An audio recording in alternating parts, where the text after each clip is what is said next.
Alright, so today we're going to rebuild a Hurst Competition Plus shifter. You can see this is the state of affairs, or very similar to the one that I had. Very dirty and pretty nasty in there. So I wanted to take it apart and clean it, and then once I got it apart I found that I had trouble putting it back together. And since there was nothing on the internet showing you how to do that, I decided to make this video on how to put one of these things back together. So I'm using this one for reference. I'll keep it over on the side. Luckily I had a second one, or we wouldn't have figured out a pretty complicated part.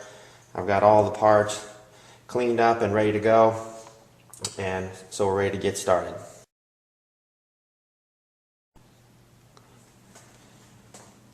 Alright, the first thing I want to show is how to put back the stick or the rod that goes into the shifter.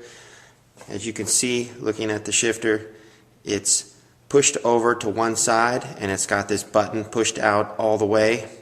The bigger of the two springs goes right in here that keeps it pushed over to the side, and then there's a small spring that fits down here in the middle, and that was the hard part to go in there because this spring needed to sit down inside of this case while the shifter was installed, and that spring is under a lot of tension right there.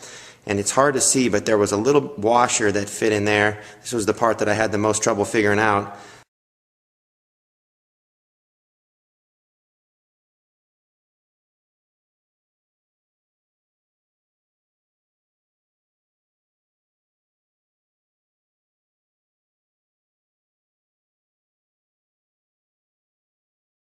Then there's just barely visible two little marks there that hold that spring down in there.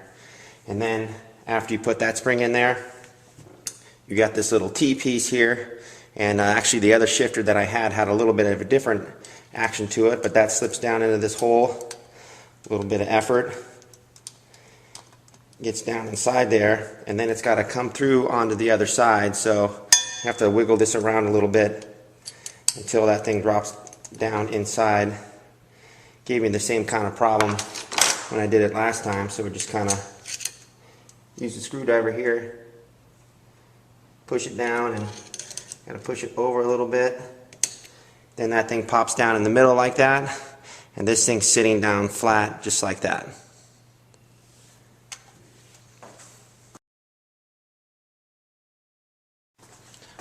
Alright, next I want to show the parts that are going to go together. I've got these in order in how they go back onto the shifter. First is this piece here. It's there's three pieces that are like this. One of them is really thin. In fact, it's easier to cut yourself on.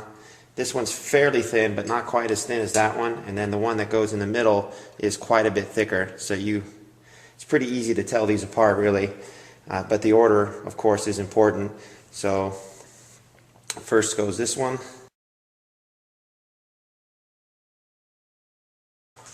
Alright, so showing you how all those went together, or which piece goes where. I should mention I got them lubed up with this just multi-purpose wheel grease. I don't know if that's the best thing to use, but that's what I had. If you've got some advice to use something else, then go ahead and use it. But now I'm going to put those back on there. First goes this piece. It's quite a bit of discoloration. You notice that I put this pin in there, but that's going to have to come out. It just helps me line things up as I put it on there. Sort of. There's that piece, and this piece gets assembled so that it faces down towards the bottom of the shifter. This is take number 2 because I screwed that part up. And this guy here, it looks like there's an order to that one. There is a curved area on this guy, and that matches up with the curved area on the other shifter, or the other arm. So I'm going to put that in there. You can see down here it follows this curvature down in here. Then this one goes on. This one goes down towards the shifter, just like the first one. I'm going to have to take this guy out. That one. Then this one goes up, and then this one goes on top. Just like that. So that's how those arms go together.